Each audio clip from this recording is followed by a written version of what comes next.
Okay, for this stream, we're going to first ask people to donate to my Patreon page. I'm going to put in the information.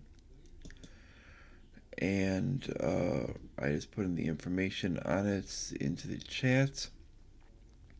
For anybody that's entering in, that's going to be the information, and this is basically going to be a little bit of a continuation on my last video post for anyone that's actually seen it on my channel. And this is going to be going over different things of what's actually happened with my channel, with what was going on with my trip, and this is basically going to be going over that one little point. Now, with this one is going to be going over a little bit of the point of some differences that I made mention that I was going to do with it, but some other things kind of came up. This is why this is a little bit delayed from coming up. I decided to do it in this format because there wasn't really any need to go over with any other visual aids with this thing. It didn't make any sense to use that. Now with this is we're basically going to be going over some of the differences with that.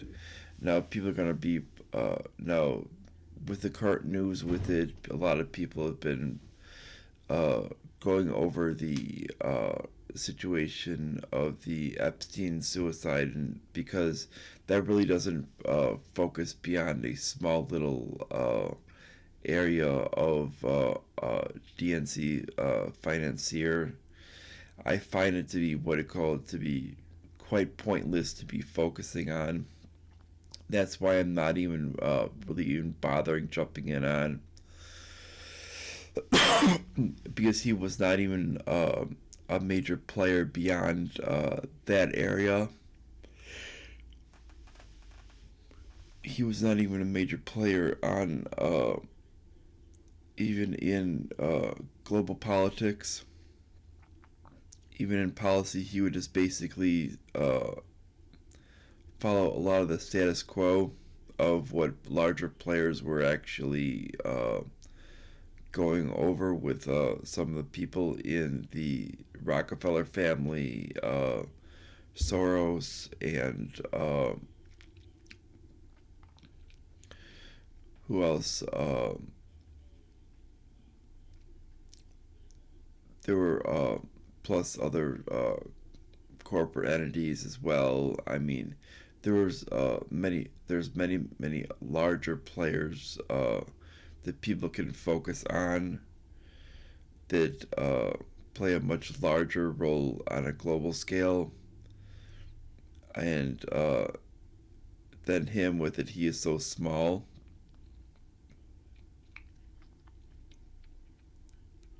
I find that the Clintons themselves with it are much more troublesome when it comes down to global politics than him as a than Epstein as a financier, and that's why it didn't even bother to even touch upon it with the actual issues. Now on to the actual thing with this. Now, when I was out there with it, yes, there is a decent amount of poverty, and the poverty is seen. But and there is a lot of upper wealthy things with it, but there is developing a developing middle class, and but what we need to examine is on the economic situation. There is what it called. There is a lot of companies that are developing out there that are actually going out there investing money. There are a lot of industries out there that are starting to come up, and when it comes down to it, there's a lot of things that are starting to be developed, especially not just in the business area with it, but starting to spread outside of that business area. And this is actually a positive for the region. And it almost seems like those who want that opportunity can actually get that opportunity if they so desire. Now, in the United States, and that they also do not have the situation where it becomes dire if you're in between jobs. If you're in between jobs, it's not a dire situation. You don't become in a dire situation as you would in the United States. They don't have unemployment policies out there, so they don't. So when people get unemployed and in between jobs, they have to rely upon money that they made from their previous job to actually get them through. Now, the fact is because of situations out there with it, it makes it a lot. They're able to get through and get through to their next job fairly easy.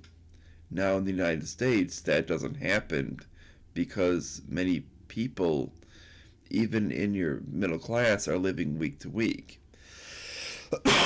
Now, this is not a positive thing. Out there, the middle class are not living week to week. It's only on the impoverished that are living week to week. And this is something that is not a good thing for the United States. We need to understand that if we're going to be positive with it, we need to do something about this. And what's causing this is we're actually adding in way too much inflation. Now, they're not having the inflation problems that we are. Now, inflation is really being caused by the monetization of our debt. Now, because we need to keep the loans as cheap as possible. They, on the other hand, have their debt at about 500 billion, which is usually would on an average year would be considered a positive year for the amount of debt that we would add. That's their total amount that they hold in debt. What we have currently, as I speak, is about $25.5 trillion. Now, if we were to actually pay legitimate amounts based on what real inflation is, you're talking that the country could not sustain it. But it would the government could not sustain it because they would have to make sure the taxes were so high that it would be insane. Tax rates would have to be nearly 70 to 80% of the average rates. Or the top rates, and average rates would have to be near 40%. And they know this with it. So what they have to do, they have to lie about the actual inflation rates. And they have to keep what they have to do is essentially keep the percentages down and basically make people pay on the back end,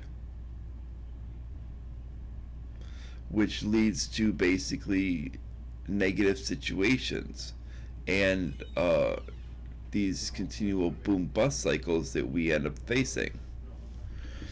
and we end up seeing a lot of uh, this situation of government spending being on the guns and butter economy.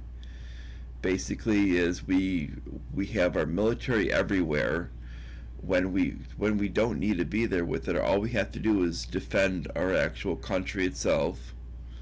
Like this is that's something that the Philippines do, and they're not everywhere.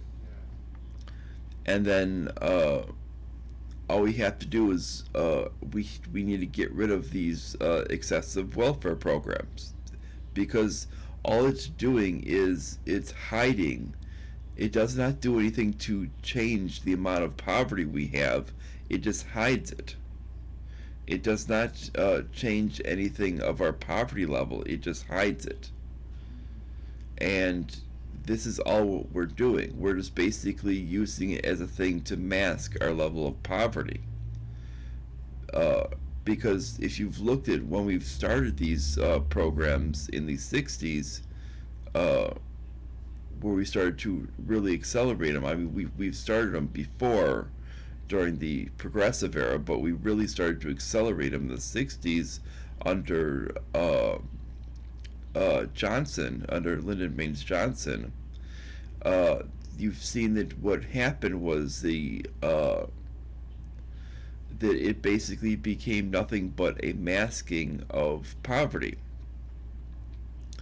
And in most cases, if you start to empower our charity groups, you can get rid of the poverty a lot easier. And basically, is the best way to get rid of poverty is opportunity. You need people to actually feel that they have an opportunity to change their own lives. And when you start pumping in all of this government money, all you're going to be doing is saying that they do not have the opportunity, because you're going to be setting a standard just above the opening situation, and you're going to be opening the door for higher inflation, which means that basically that they cannot, that it's going to be a situation to where they almost have to accept the aid to at least give a basic standard, and it's going to be forcing them into a life of endless poverty, instead of starting from the bottom and trying to work their way up. And this is the way. This is essentially the way the situation works, and why you've had these inner cities that look like garbage, and you have people that are essentially locked in endless poverty. It's not because some. It's not because uh, of this white privilege or any of this other garbage that they try to spit out, or any of these other things with it. It's because of these policies. You have them raising the debt massively, which is basically causing this inflation, and causing your dollar worth to be nothing. And then you're basically pumping in all of this aid, which is basically saying that this is basically, and it's essentially worth more than getting a baseline job. And even though those baseline jobs can start to raise your level up eventually, that's essentially what it's teaching them. Is it's teaching them to stay at the bottom, and it's something that basically is a way to mask our poverty. And this is what we're doing here. And it's something that is a lot different than what we see out there. Yes, you'll see people out there that'll beg for money, like they'll send their kids out there to beg for money. Yes, you'll see that. Uh, but the fact is, what you won't see is you won't see these programs that are masking it. You'll see it up in front with it, and you won't see. But the fact is if people are willing to work out there, usually they have usually there are opportunities for them there. And if you have skills, basically, like if you speak, if you're a good English speaker out there, you usually can get a good job. And especially in the cities out there, and it's really not that hard. And it's really a situation where you can get a good job within the business areas and make a decent living. And it says especially work with one of the outsourcing companies because there are quite a few of them out there that's that that are within that area, and they and it leads to some of the cities right there that's are pretty much 24-hour cities. And this allows those cities to essentially be quite profitable, and there's a lot of things to do, and there's a lot of businesses there, and you have a lot of multiple levels of restaurants, from your fast food all the way up to the fine dining restaurants. And even the fine dining restaurants are not too expensive, unless you go up to, like, obviously, like the like Heat at Shangri-La, which is a buffet, which they do the different buffets, which are about $50 a person with it. But with what they're serving with it, it's still considered quite a great value compared to what they have in the U.S. And I mean, you're going to find exceptional values like that as well. And it's and this is because what they're doing is they don't have that inflation like we do. That's not recorded. I mean, and if you look at the rates with it, if you look at alternative inflation rates next to what they show as CPI in the U.S., you're going to see it's a huge difference from what the government's been showing just from 1980 on. And it's shown because they've been involving in much more militarization. And as the militarization seems to go up, so does the separation between those two factors. And they seem to they seem to deviate even further the more militarization happens, and the more spending happens with it, because they need to make sure that the amount of, because that inflation usually will impact that loan amount of the CPI. That CPI will impact what the actual amount for the loan is. They cannot state that that CPI is going to be realistic, and where CPI right now should be still near well over 10%. And if they can't state that. They can't state that it would be like roughly 10% in the country, because a loan at 25 and a half trillion cannot be serviced, because because that next to that what we're paying at like 2% now, it was where they're complaining now at that 2%. It's what it calls our government now is even complaining. Our government now is complaining at 2% that it's what it called that it's affecting the economy.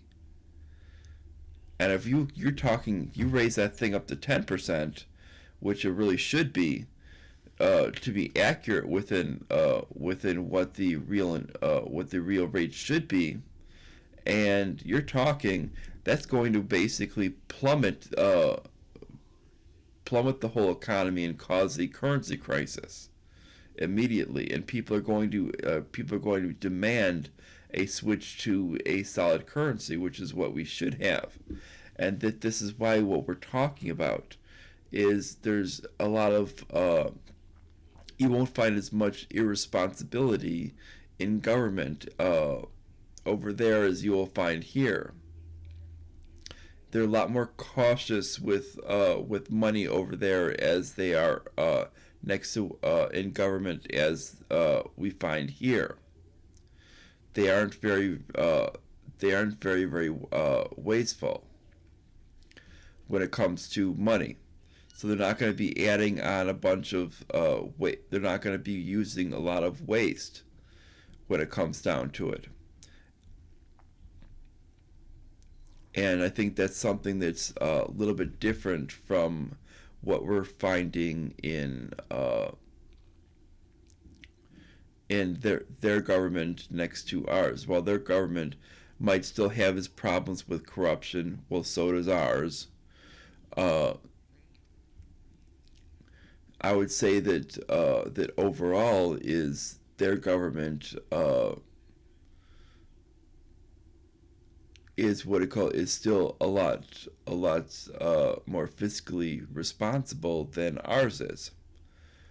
I mean, to state that what it called to state that with their usage of money, I mean, they're basically spending what comes in. That's essentially what you're supposed to be doing. You're not supposed to be spending several times what comes in. If you can't do that, I mean, you have no business being in government.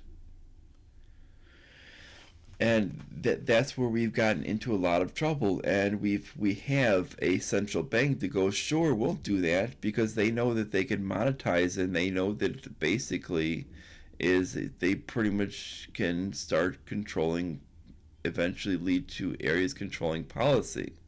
And eventually what's going to lead onto it is there's going to be the people who own the bonds that are going to be saying either A, you give us some of your land, or B, your country's ours.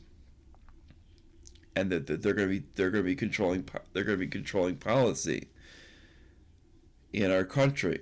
And if you don't want that them to control policy, you're going to have to buy out those bonds. And that's the way those things go. And frankly, we don't have the ability to buy those bonds because this is unsustainable. We're going to have to essentially cut down and to a massive way and start eliminating departments and just cut down to the bare bones basics if we're going to be doing that. And that's what it would take. And we'd almost have to still try to run a normal budget to essentially accommodate for that, to essentially buy back a lot of these things, to essentially control our own policy. Because we need to be able to pay back these things to be able to get these things back, and we need to stop monetizing our debt and just only spend what we have. And it's something that I think when it comes down to it is we can actually learn from them, and we need to learn to actually empower charities. I mean, one thing that they don't have out there naturally brewing is the charities. A lot of the charities that they have out there are actually a lot of times will come up from a lot of U.S. born charities that end up hitting their shores. I mean, yeah, there are some charities out there that are from groups of middle class Filipinos, middle and upper class Filipinos, but in many cases, we're talking that the charities are coming from U.S. people coming out there, especially religious groups, and but they don't have as many out there as the charities that we have here. We have so many charities here, but the problem is we have a lot of government restrictions on them here. Out there, they don't have the government restrictions. And when you start to do government restrictions, because the government essentially here wants essentially power over these people because there's political interest in it. There's political interest in keeping people poor and hiding the impoverished, and that's something that should be noted. And we need to understand that, and that's something that needs to be understood. And in this country, out there with it, there's no political. They don't believe a political interest in that. They just believe in actually. The government just believes that the government should focus on the idea of federalism and serving the poor. And in what way, if they're going to allow the people to serve the poor in what way they want, and not getting in the way. And because getting in the way would actually harms them. And that's the whole point, is we shouldn't have people getting in the way for political reasons. And if we would just get out of the way and allow these groups to actually serve whatever way they want to, we wouldn't have these issues. But the fact is, we have certain government agencies that want to basically step in and say, "Oh, but you're a religious group. We don't take kindly to that," and they'll start going and questioning people's motives, and or they'll start questioning with it a lot of other things with it, instead of just letting them do their work, and it makes it more difficult to them start to actually do different work, or they'll delay them certification, which can cause them not to get their donations from people, because people tend to want to make sure that they're certified to give donations first. Once they're certified, they will give in their donations, and this is another issue. And and this is where we find problems. And that's why you end up seeing these things, and a lot of times they will, and it goes with and this is what the IRS will do with groups. And they want to basically micromanage the things instead of just getting out of the way. And I think that we need to end all of this and start going with people that are actually start basically allowing them to solve these issues, because we have more than enough resources. We have more than enough people that are willing to donate to charity in this country, and we just need to actually put it to power and stop the government from stepping on people's toes. Out there with it, they don't have as many resources, but they're making do with what resources that they have, and they're actually in certain areas with it, they're actually starting to develop and move in the right direction, and that's something that we can actually see. Yes, they still have a lot of poverty, but the fact is that they're actually moving in the right direction, and it's because they're developing business. They're basically, people are being able to afford things with it when they're in between jobs. They're not in dire situations, and it's going to be basically where within the next 10 or 15 years, they're going to basically have a great economy, because the U.S., because they're not going to go on the U.S.'s ideas of intervening into people's lives and start raising up debt and doing stupid things, because that would essentially harm the economic situations for people. When you start going with this guns and butter economy, That's when people tend to, that's when it harms the economy and people in the middle class become living week to week. And then you end up destroying the middle class.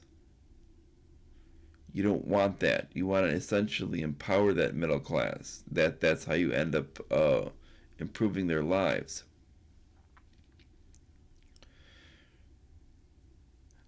And you're not gonna do it any other way than getting rid of that debt, which means you're gonna have to start cutting these programs. If a program's not necessary, you're gonna have to say bye bye program, and that's the whole point. And it's just what's gonna have to happen, and it's probably gonna piss off a lot of people, and it's probably not gonna be politically advantageous, but we're gonna have to do it in this country.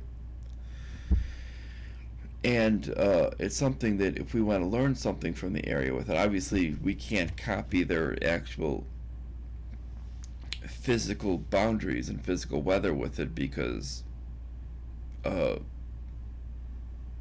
that would make it so where we can actually have a lot more production throughout our country, especially agriculturally.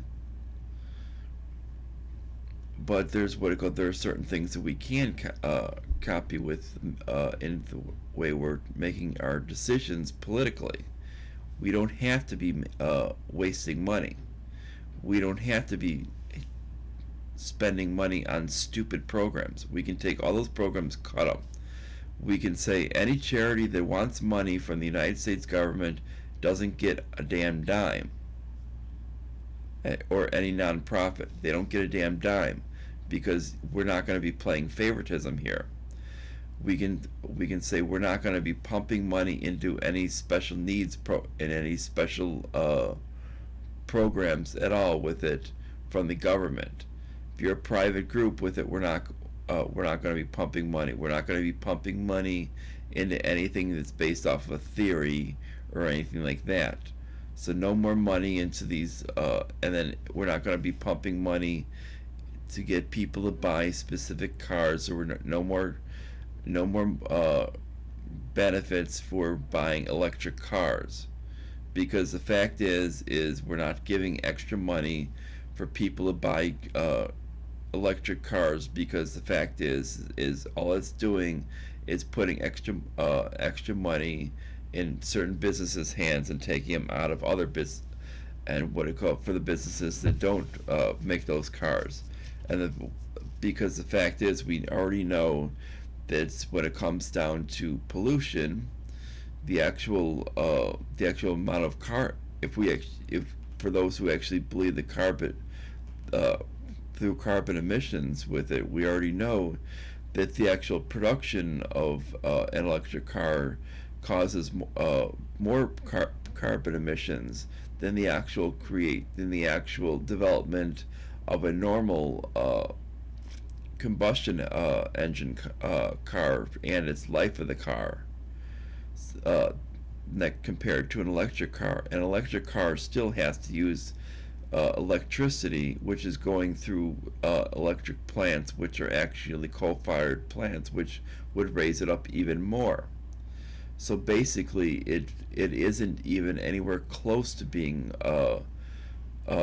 efficient when it comes to, if you believe in that. Now, I don't believe that that's carbon is a pollutant, because I actually believe in scientific formulas, and I understand that the exchange between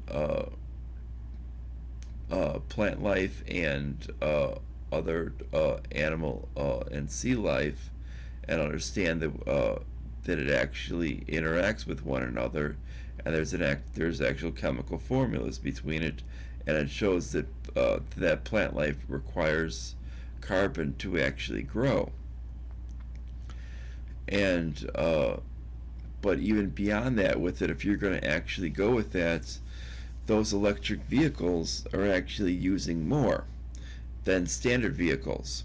than standard combustion and gasoline engines. And if we're going to be using that, we're not.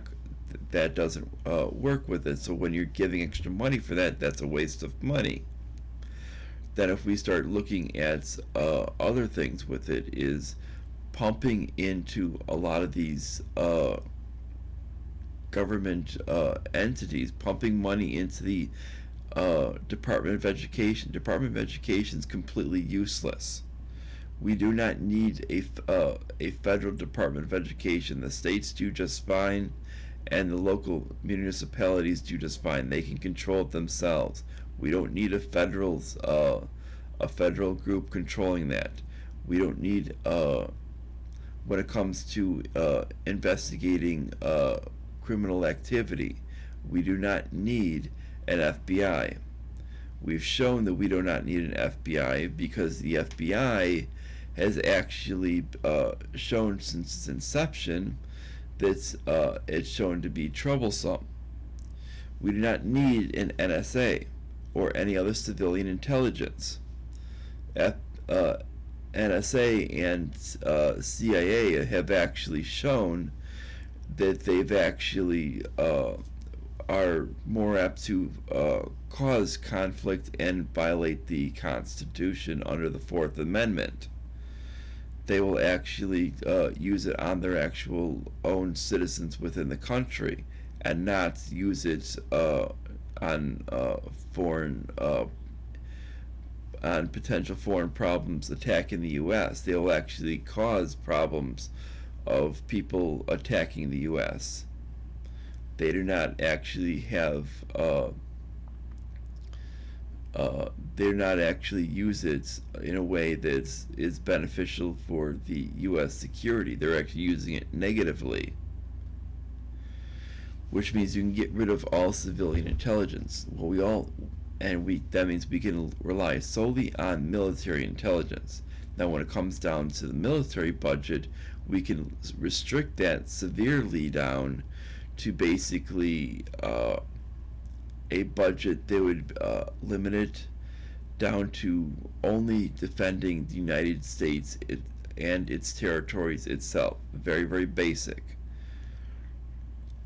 We could also then eliminate many of these other useless departments as well.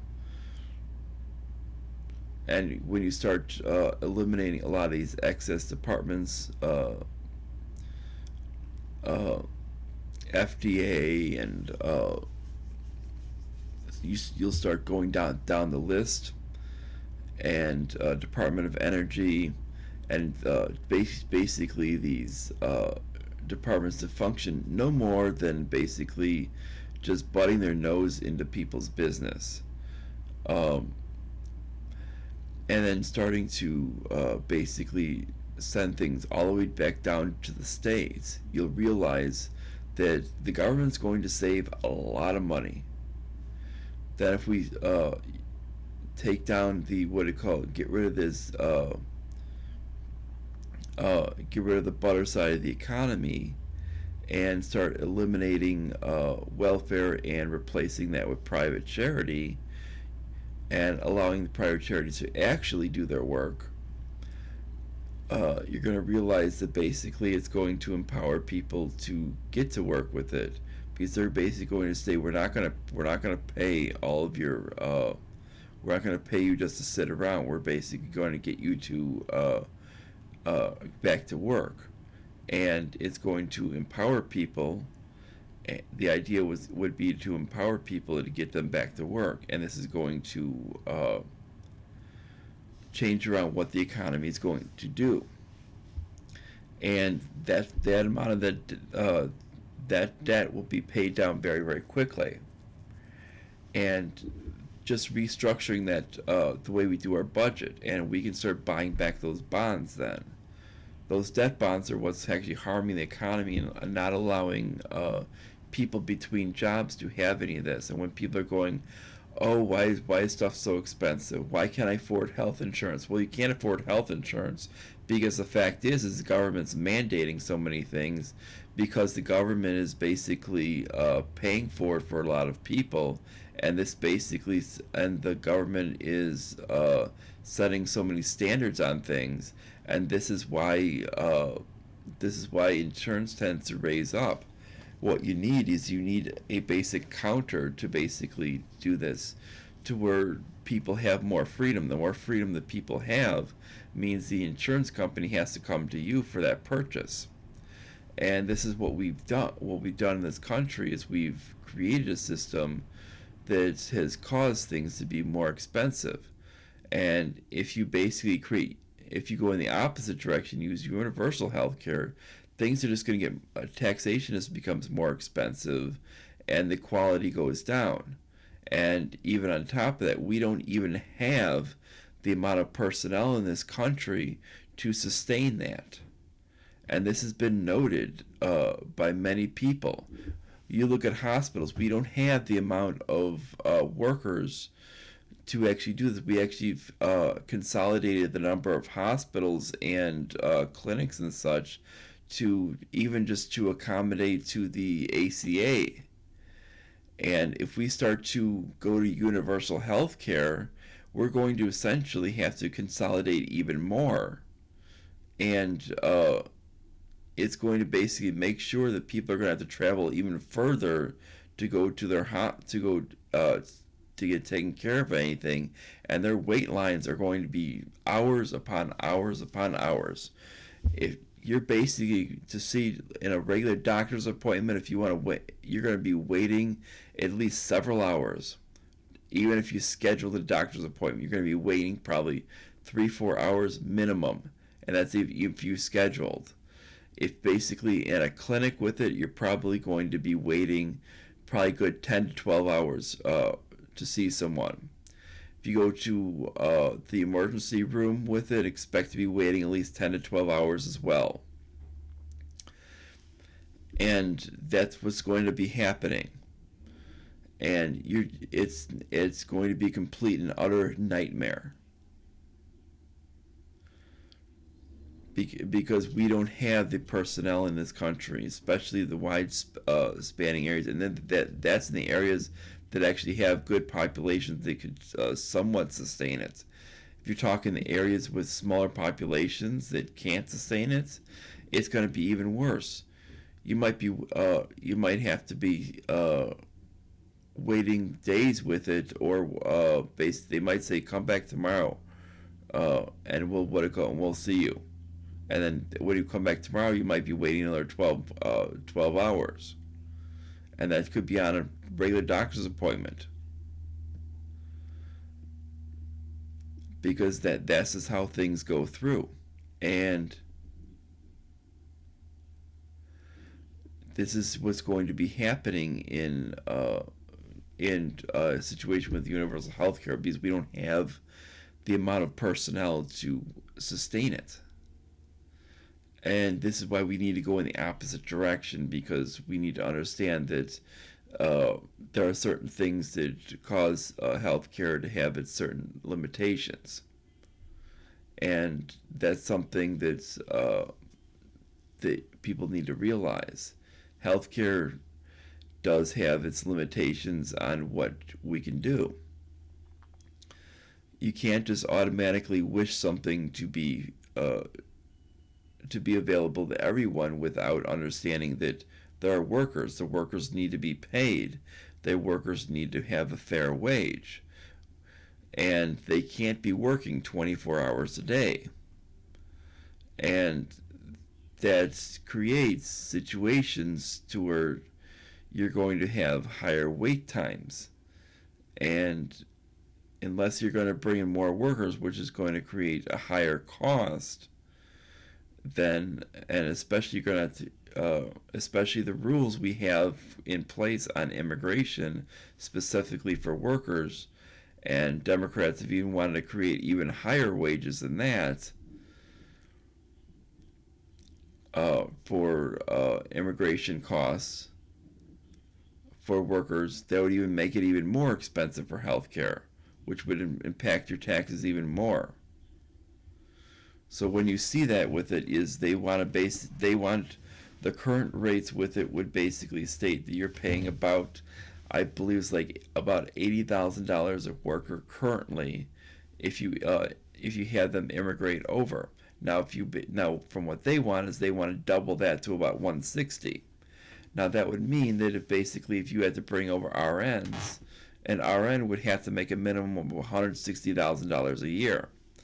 Now that would be very, very expensive if we need to basically fill in a bunch of RNs for or a registered nurse for hospitals, which we'd have to fill in these spots. We would be going, one place we'd be hitting obviously is the Philippines, and we had to be filling in a bunch of these spots because the Philippines do have a lot of highly qualified RNs within their country, and we be basically having to raid the Philippines to basically fill in these spots to do this.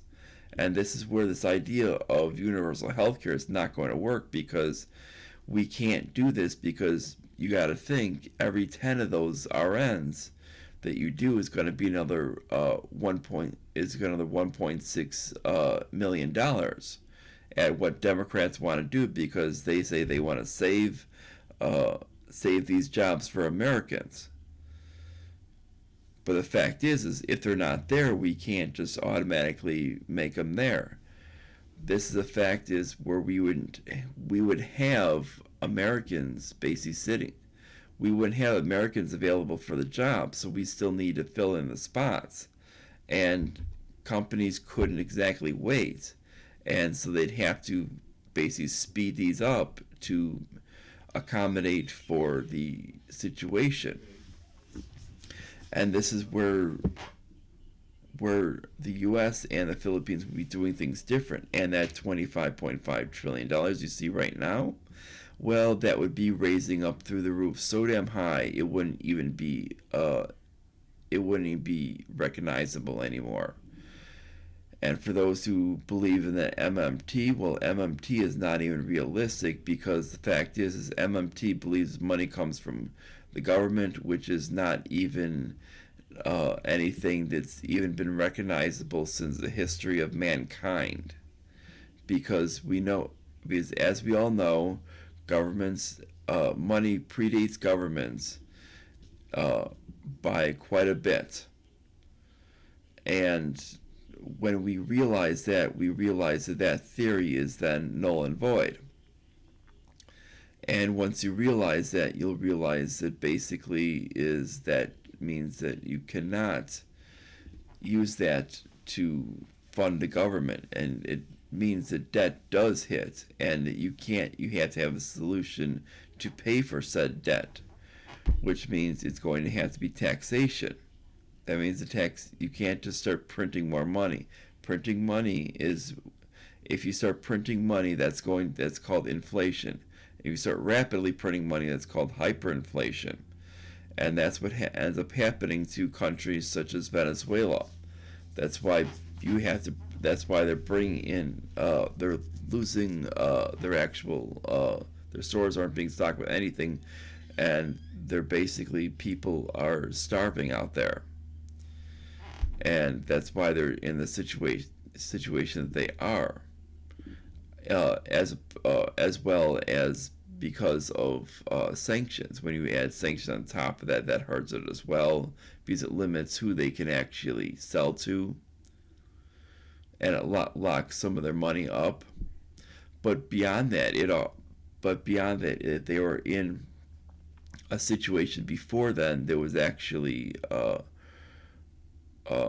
harming them because of the fact of poor monetary policy, which is essentially this hyperinflation.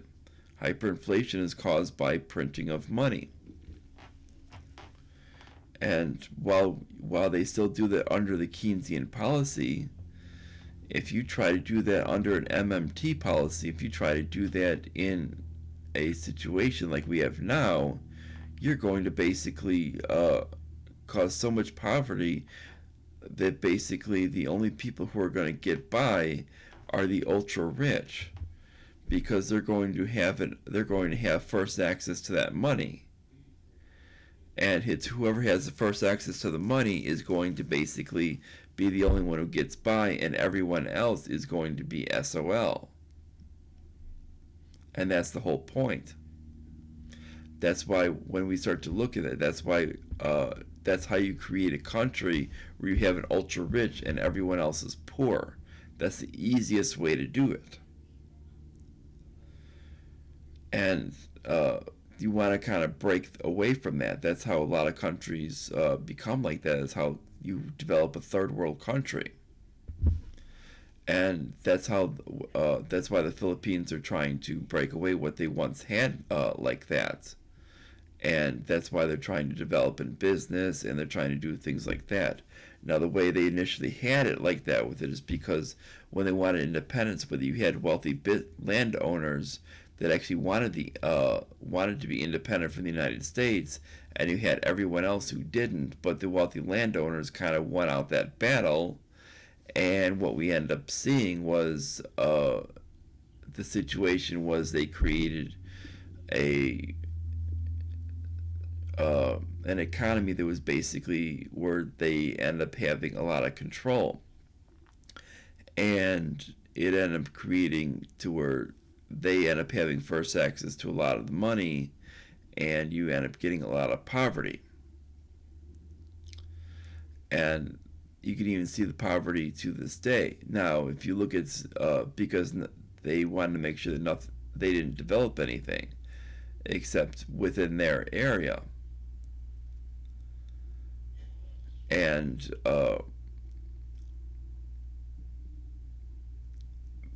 but when it comes down to because they want to make sure that the land was still cheap, you keep developing land, it's going to start raising up in cost. And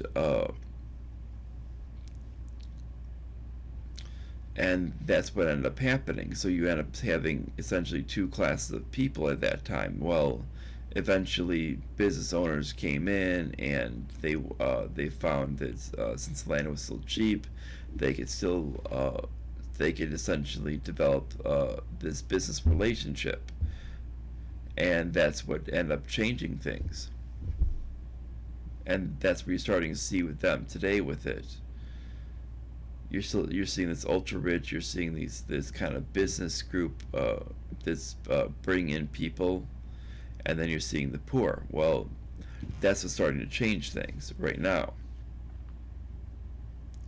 And then what's going to happen in the future with it is I think you're going to see it start to fully develop.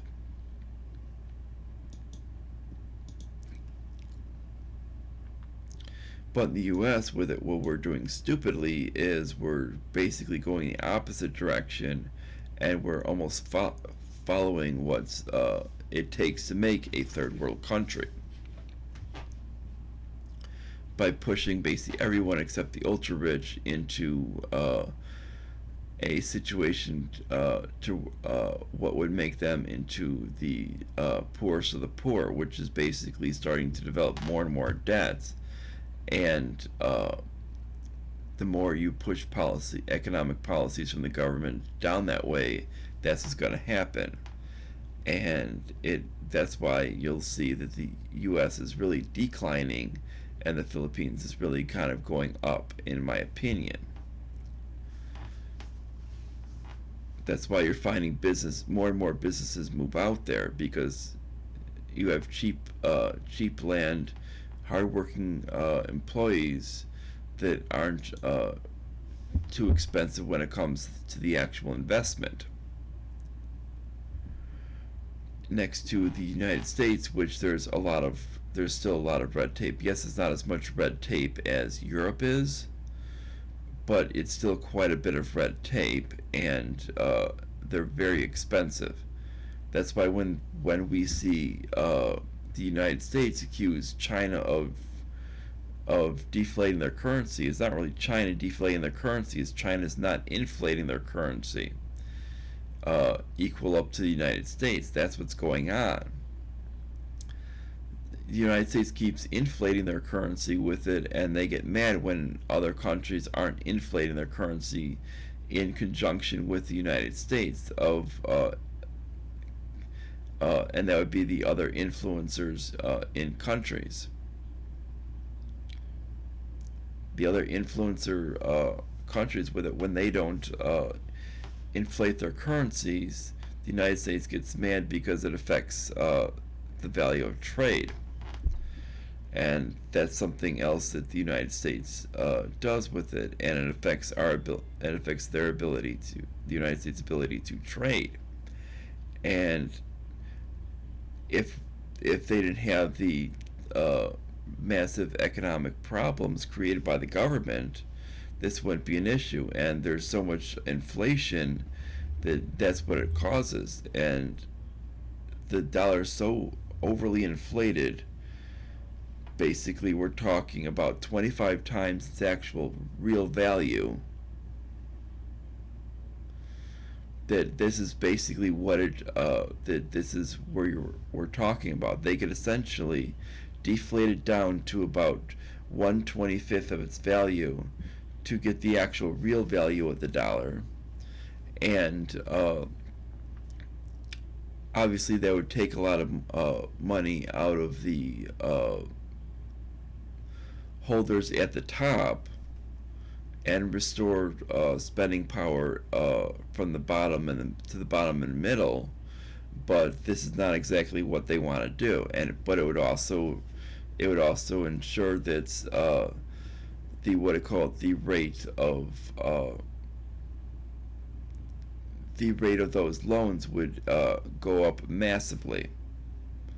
You're talking it would probably be near a 50% of rate of those loans then, because you're talking whenever you deflate those deflate that whenever you're talking deflating that's currency, you have to raise the you're going to have to raise the rates accordingly. And if you deflate it that far, which it would be necessary to do so to make it even, you're going to have to raise the rates that far. Obviously, they probably wouldn't want to deflate it that far with it deflate all the way, but that would be something that basically is deflation might be something that they would consider, because it's something that is something that we need to consider, because this is something where we're losing purchasing power from the middle and the poor, and all it's doing is allowing the wealthiest of the people to essentially they've been robbing the poor and middle class for generations. That's what inflation is. They essentially are through the back door, and the government themselves are taking from the back door money from those people. Now, if you look in the Philippines with it, you will find things to be a lot cheaper in certain ways with it. You're not going to find things beyond U.S. products. As long as it's not a U.S. or European product, if it's a local product, you're going to find it to be dirt cheap. I mean, it's not going to be horribly expensive. It's going to be a fraction of the cost, and that's something that's going to be beneficial. And I mean, you can go into a local place, and as long as it's not a U.S. product, it's going to be a fraction of the cost, and that's something that's another big difference. And it's shown that they don't have the inflation that we do, because they know how to manage their costs. I mean, when my fiance goes in for like a lunch at a fast food place, it does. Even if she she can get basically like there was most recently with it, she went and got rice, tempura, shrimp, and drink, which is like a young coconut juice. and she paid like $2. And I mean, if you do that here, I mean, your bill's probably going to be running like $10. So that's like 5 times the actual cost. And it shows you that just for that little bit, you try doing that in the U.S. and it's like $10, between $7 to $10 with it, just for that, just for a meal like that. And this is something that we're talking that when it comes down to it, this is what you're going to get. It's not going to be cheap, and that's a little fast food place. And that's what happens when you get out there, because they're not influenced by the inflation that we have. The only thing that dictates their currency is being related to other massive currency influencers, such as the uh, European Union's currencies, such as the British pound, the Chinese yuan, the Japanese yen, Australian dollar, things like that. They're influenced by ones like those. They're not what it calls so that they are influenced by it, but it doesn't directly affect their local economic prices beyond those major factors that affect their currency. That would have more of an impact on their price of a lot of trade of the trading goods, such as when they're buying U.S. or European made goods, or maybe things from other Asian countries.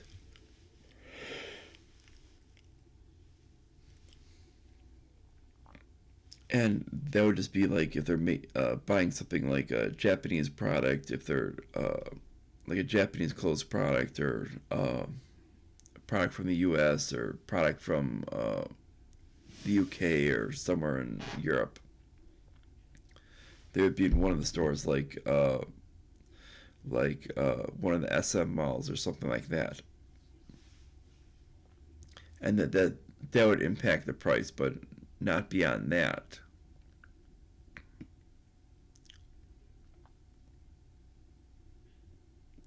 But they can get what do you call it? They can get quite a bit of things that we can't get here as well, and especially when it comes to seafood. There, I mean, you're gonna find seafood there is a lot cheaper with it, which is something that's nice with it, obviously because the proximity.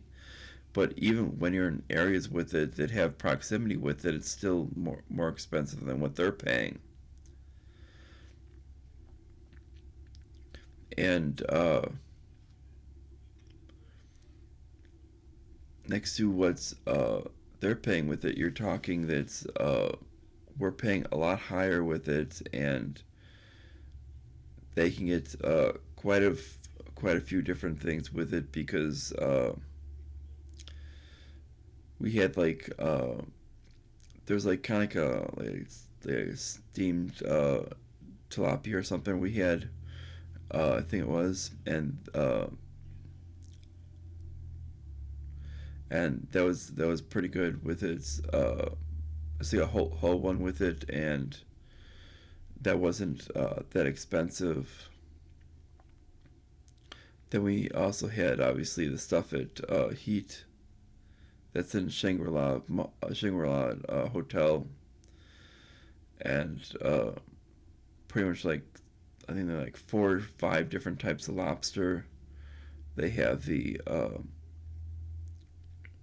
lobster salads in the cups with pineapple in the bottom. uh, bunch of different stuff there. So there's a lot of seafood that you have access to there. And it's just really nice with it. Now, obviously, no matter where you go with it, you can't find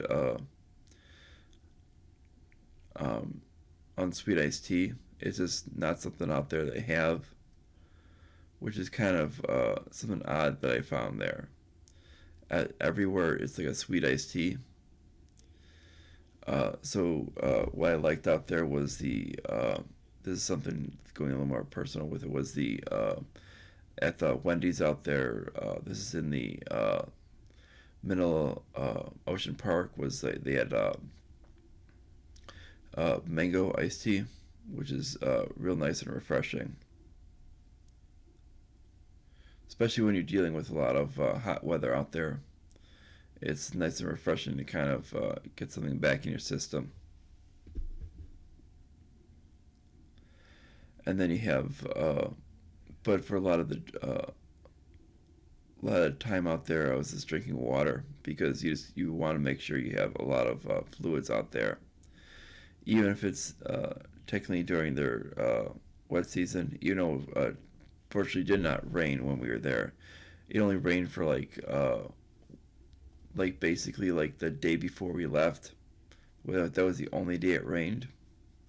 We were there during technically their rainy season.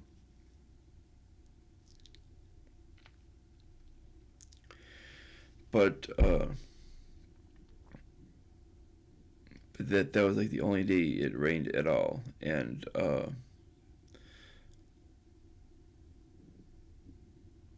then obviously with it, when we talk about this, is one thing you're going to notice that's a little bit of a difference is when they with the kids in school with it, because her nephew arrived with it for a couple of days. And when it comes down to school with it, their summer break is actually in what we'd almost call like our spring break time. So during our summer, is that's when they're in school with it, because that's their rainy season. So it's a lot cooler. But they're uh, during their during what we would call like a spring.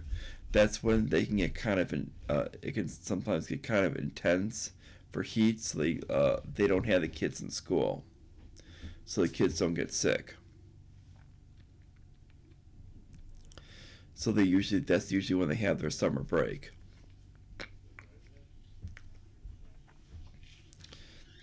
And that's something that's a little bit different. You're going to find out there that you find out there.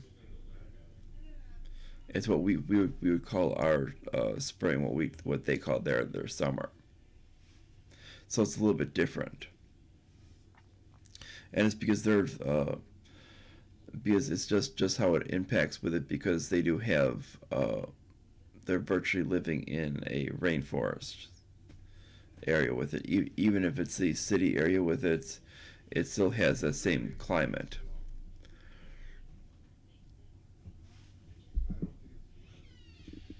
So that's just what ends up happening out there. So he was able to visit a couple of days, and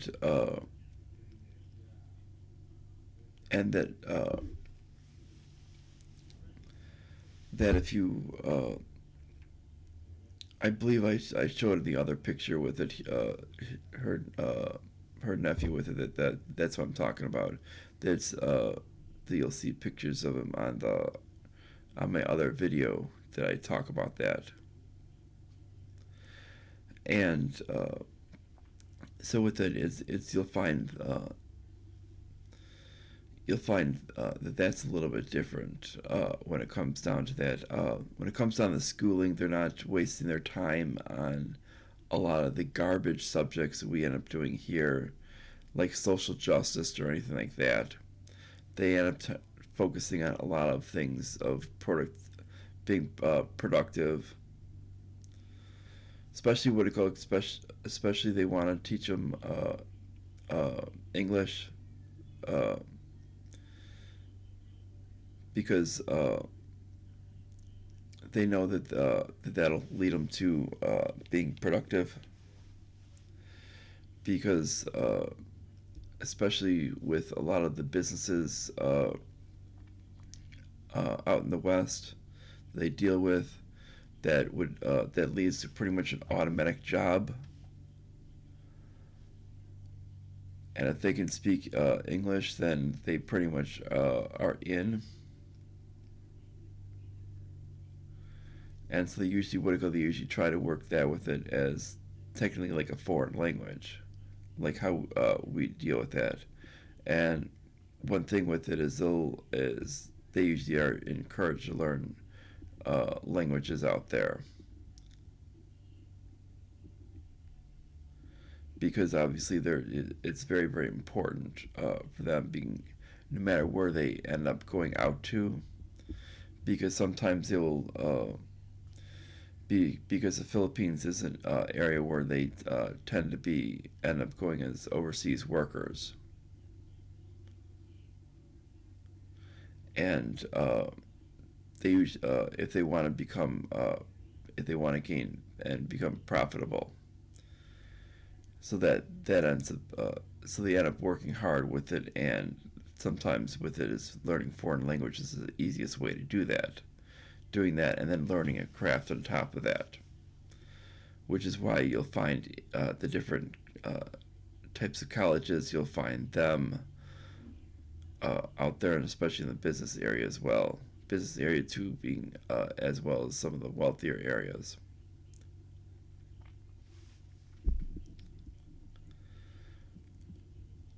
Which is actually quite unique that they'll have that.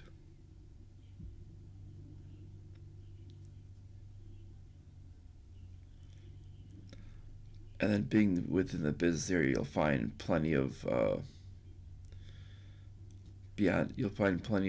different varieties of food for almost any type of cuisine.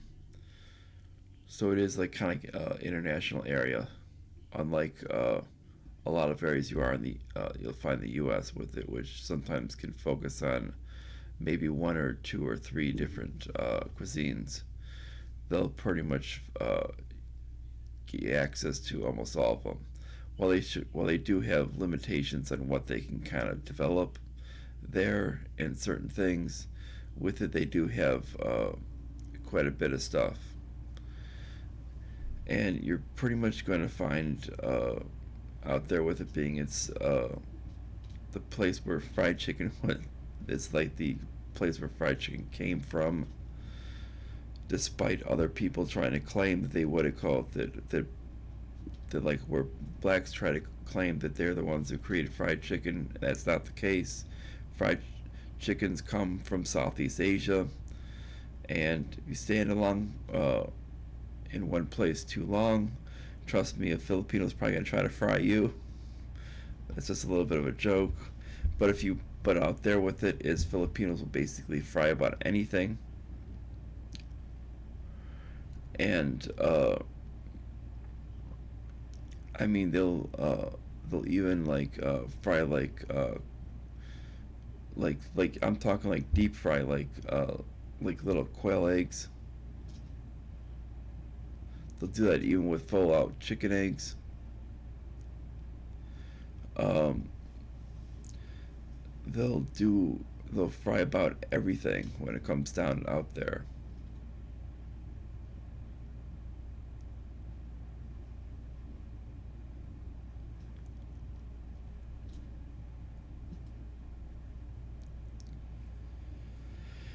And I mean they'll basically I mean they'll fry about anything when it comes anything out there.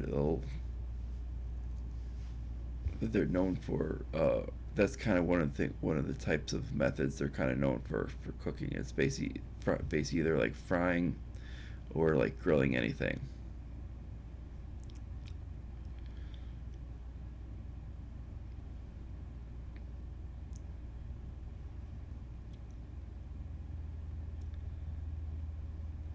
And So you'll go past a lot of places like that that'll do that, as well as you'll find different influencing places, like a lot of different you uh, Chinese noodle places like that, and other places like that that are pretty common.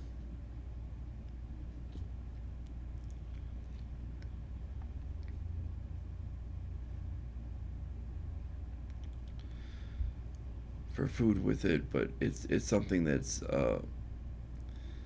um, pizza's not bad there with it. I'd say pizza's better in the U.S. with it, but being in here in Racine, Wisconsin, I think what it called because we do have one of the pizza places that's actually listed in the top 10 for the U.S. Uh, that I think that could impact the actual thing as well.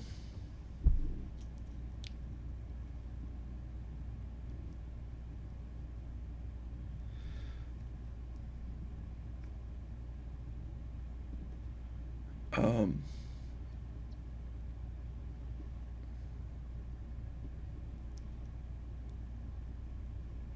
and the one that's top 10 in the U.S. actually has a couple locations.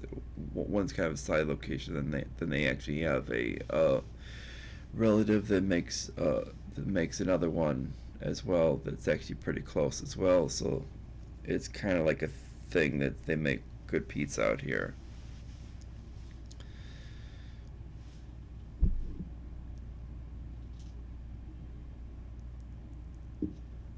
So even beyond the thing with the Kringles here, whether they do that, and when it comes down to that is, uh, but the pizza's not bad out there. I mean, in comparison, I mean, you obviously it's not something that you're expecting with it, but it's not bad.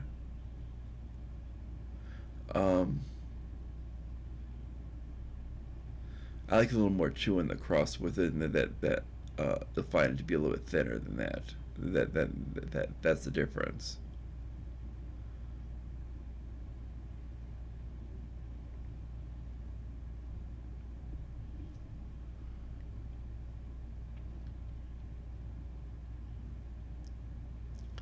Um, and uh, and then but you'll find a lot of these things are between the two are basically is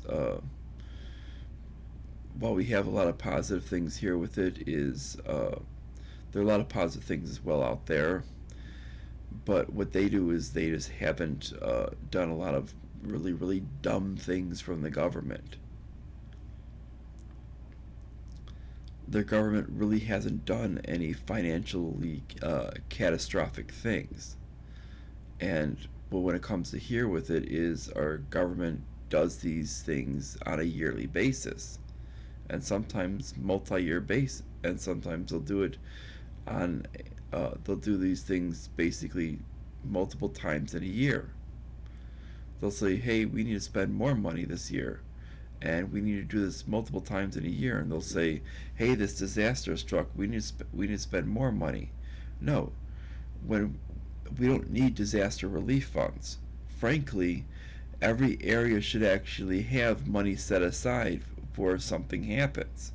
There should never be a disaster relief fund. You need what are called things like that being solved. That's where charity comes in. And if you weren't harassing charity so much in this country, you wouldn't have that issue. And with that said, I'm probably just gonna, because this video is almost a minute 20, getting close to the minute 20 mark, I'm pretty just gonna wrap this up. Make sure you check out my Patreon page. If you can, donate to that because that would really help. Um, and that's about it. And I will see you whenever. And I'm going to wrap this up. And that's it. And bye, everyone.